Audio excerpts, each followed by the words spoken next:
კეთილი იყოს თქვენი მობრძანება ამ გაკვეთილზე. მე გაჩვენებ თუ როგორ შექმნათ საზოგადოება და განახორციელოთ რეალური გაყიდვები ონლაინ რეჟიმში სახის გამოჩენის გარეშე. სახის გარეშე საზოგადოების შექმნა ნიშნავს, რომ არ გჭირდებათ პირადი ბრენდი ან კამერის გამოჩენა. პირველ რიგში თქვენ ყურადღებას ამახვილებთ ღირებულებაზე და შემდეგ თანმიმდევრობაზე. სწორედ ეს ქმნის მიმზიდველობას. ეს მეთოდი მუშაობს, რადგან ის ხსნის სახის გამოჩენის ზეწოლას, ის მასშტაბირებადია, უფრო ადვილია თანმიმდევრობის შენარჩუნება და ადასტურებს, რომ ონლაინ შედეგებს უფრო მეტი მნიშვნელობა აქვს ვიდრე პიროვნებებს. შეგიძლიათ შექმნათ უსახო საზოგადოება ისეთ პლატფორმებზე, როგორიცაა Threads, TikTok, Instagram ან YouTube. არ აქვს მნიშვნელობა, რომელ საერთოდ. თავარია, რომ ყოველ პოსტის გამოქვეყნებისას ღირებული ინფორმაცია შესთავაზოთ.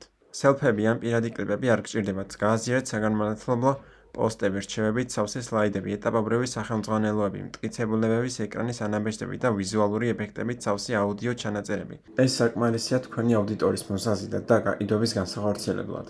საზოგადოების შექმნის მიზანი არ არის მყისიერი გაყიდვა. ჯერ დონბას ქმნის, შემდეგ საზოგადოებას ქმნი, ამის შემდეგ გაყიდვები ბუნებრივად მოდის.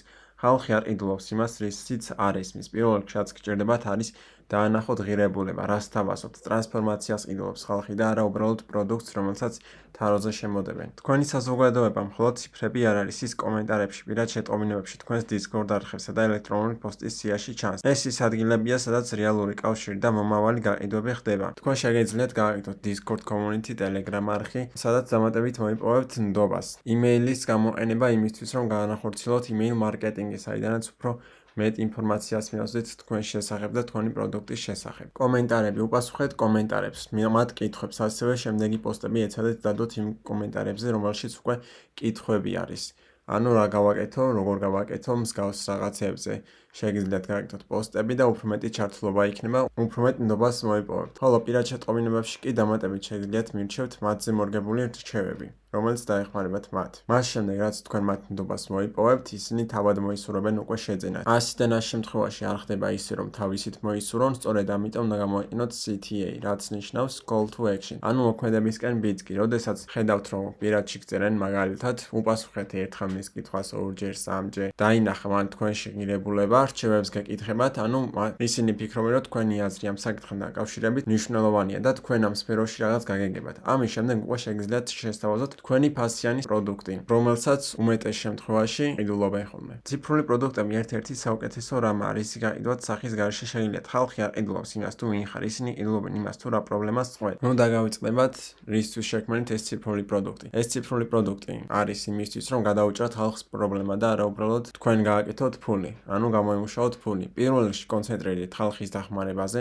შესთავაზოთ ღირებული პოსტები, საუბრები და დაანახეთ პრობლემის გადაჭრა. გამოიყენეთ უფასო პროდუქტი. უფასო პროდუქტი ზრდის ყველაზე მეტად ნდობას. უფასო პროდუქტების გაყიდვის შემდეგ უკვე ჩვეულებრივ პროდუქტსაც გაყიდით. თუ უფასო პროდუქტი აიღეს, ესე იგი დაინტერესებული არიან თქვენი ფასიანი პროდუქტითაც. უბრალოდ ჯერ ჭირდებათ მეტი ინფორმაცია. ეს უფასო პროდუქტი სწორედ ამას აგვარებს. ამ უფასო პროდუქტის ყიდვის შემდეგ უკვე მომხმარებელმა იცის, ეს ფასიანი პროდუქტი არის მისთვის თუ არ არის. ვინც ხედავს, რომ მისთვის არის, უკვე ყიდულობს ფასიან პროდუქტსაც. ასე რომ თავარი ამ უფასო პროდუქტში დაანახოთ ღირებულება ფასიანი პროდუქტი. ახლა შენიჯერია ერთში ერთი პლატფორმა, ერთში ერთი ნიშა და დაიწყე ღირებულების გამოქვეყნება დღესვე სახის გამოჩენის გარეშეც კი. დღესვე გახსენით სოციალური გვერდები, აირჩიეთ ერთ-ერთი ნიშა, მოძებნეთ ამ კონკრეტულ ნიშაში მსგავსი გვერდები, რომლებიც უკვე ყიდიან. ნახეთ მათი კომენტარი, რას კითხულობს ხალხი, რას წერს. თუ დაინახეთ, რომ მოთხოვნა არის, მაგალითად, უმეტესობა, ვინც კარგად იცის უკვე სოციალური მედია, როგორ გამოიყენოს, როგორ გააკეთოს PR-ი, აკწერინებს კომენტარებს, მაგალითად, დაწერე კომენტარებში გაიდი და გამოგიზავნი მას პირადში. რატომ აწერინებენ ახლა ამ გაიდს? იმისთვის, რომ პირველ რიგში ვიდეო